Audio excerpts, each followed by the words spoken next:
क्या आप जानते हैं Videocon industries, Amtek auto, Kingfisher airlines, Jaypee group और सुज़लॉन एनर्जी, ये सब कंपनीज में क्या कॉमन है?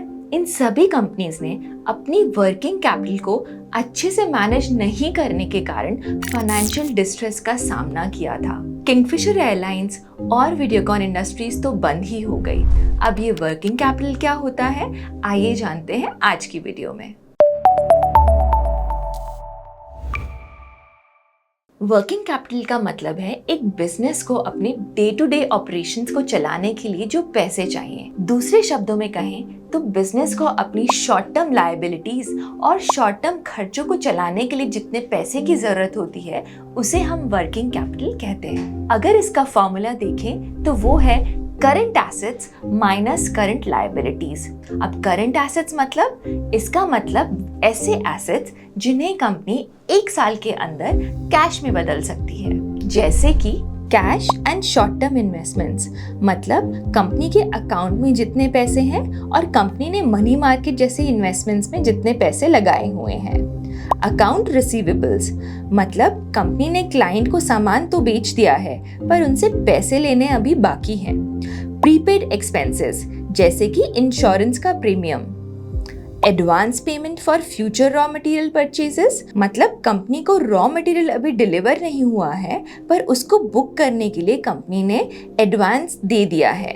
और अंत में इन्वेंट्री, मतलब कंपनी के पास जितना भी रॉ मटेरियल और फिनिश गुड्स हैं। करंट लायबिलिटी मतलब वो पैसे जो कंपनी को नेक्स्ट एक साल में पे करने हैं, जैसे कि अकाउंट्स पेएबल, यानी कि कंपनी ने सप्लायर से रॉ मटेरियल तो ले लिया है पर उनको अभी पेमेंट नहीं की है।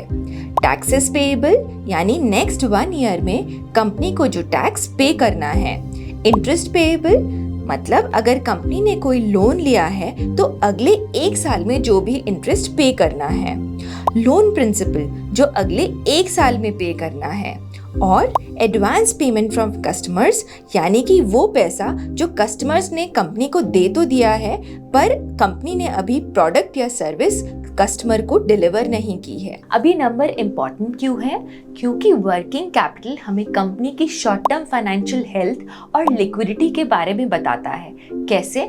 मान लीजिए कंपनी के करंट एसेट्स उसकी करंट लायबिलिटीज से ज्यादा हैं, तो मतलब कंपनी के पास अपनी शॉर्ट टर्म ऑब्लिगेशंस को मीट करने के लिए पैसे हैं। और अगर करंट लायबिलिटीज करंट एसेट से ज्यादा हैं, तो इसका मतलब कंपनी के पास ना रॉ मटेरियल खरीदने के पैसे हैं, ना इन्वेंट्री के लिए पैसे हैं और ना ही एम्प्लॉइज को सैलरीज देने के लिए पैसे हैं। तो अब कंपनी को पैसे चाहिए, इसके लिए कंपनी को कैपिटल रेज करना पड़ेगा। पर अगर कंपनी कैपिटल रेज नहीं कर पाई तो वो बैंकरप्ट भी हो सकती है। तो आइए इसको समझते हैं एक एग्जाम्पल लेके किंगफिशर एयरलाइंस का। इस एयरलाइन ने फ्लीट एक्सपेंशन के लिए शॉर्ट टर्म डेट ले तो लिया पर वो इतना रेवेन्यू जनरेट नहीं कर पाई कि इस शॉर्ट टर्म डेट का इंटरेस्ट पे कर पाए या अपने खर्चों को ही मीट कर पाए। ऊपर से एयरलाइन टिकट्स बेच तो दिए पर वो पैसे कलेक्ट करने में समय लगा, इसलिए इस कंपनी की लिक्विडिटी सिचुएशन काफी तनावपूर्ण हो गई थी और अंततः 2012 में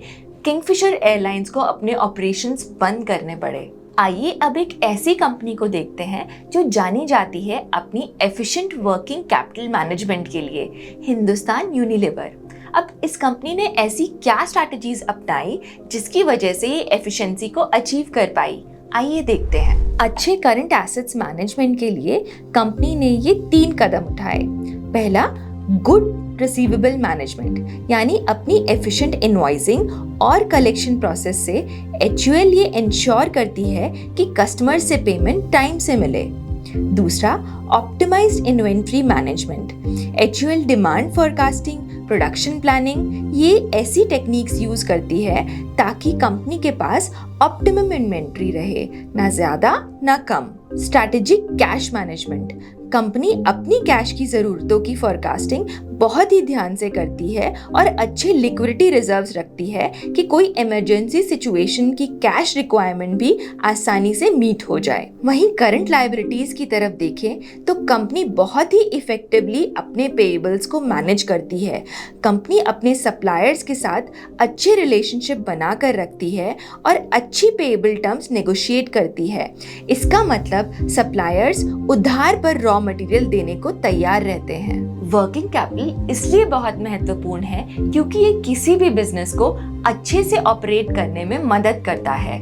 बड़ी कंपनीज को एम्प्लॉयज को सैलरी देने के लिए, अधिक से अधिक स्टॉक खरीदने के लिए और अनअपेक्षित खर्चों के लिए पैसे की जरूरत रहती है, और ये सब अच्छी वर्किंग कैपिटल से स्मूथली मैनेज हो जाता है। परंतु ये एक बहुत ही डायनामिक नंबर है जो हर महीने चेंज होता है, क्योंकि कंपनी की इन्वेंट्री, पेएबल्स, रिसीवेबल्स ये सब काफी डायनामिक नंबर्स हैं। और कंपनी कैसी अकाउंटिंग प्रैक्टिस यूज करती है इसका भी इन्वेंट्री कैलकुलेट करने में काफी डिपेंडेंस है। इसलिए जब भी आप अपना इन्वेस्टमेंट डिसीजन ले रहे हैं तो बाकी रेशियोज जैसे कि प्रॉफिटेबिलिटी और लेवरेज रेशियोज को भी देखना काफी जरूरी है। धन्यवाद।